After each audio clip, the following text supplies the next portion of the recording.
I'm going to show you how to import presets into Adobe Lightroom CS4, CS5 and CS6. First, you want to start in Lightroom. You want to go to Edit and then click Preferences. Under the Presets tab, you want to click Show Lightroom Presets folder. Now this is going to open up your Explorer window or your Finder if you're using a Mac.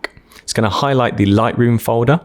You want to go into that and then go into your Develop Presets folder. This is where your presets are stored. Navigate to the folder on your computer where you've downloaded the desktop presets.zip file and make sure you've unzipped it. You want to open that folder. And inside you'll find a folder called Lightroom CS4 to CS6. You want to open that, and inside there you'll find a folder that begins with TPF, the preset factory. You want to copy this folder and you want to paste it into the Develop Presets folder. Once it's pasted in, you can close both of those and click OK.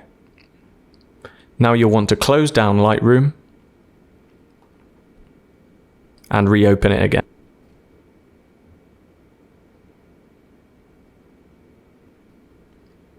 And once you've opened it, you'll see your presets here on the left-hand side under the Presets tab. You can then jump in and start applying your presets.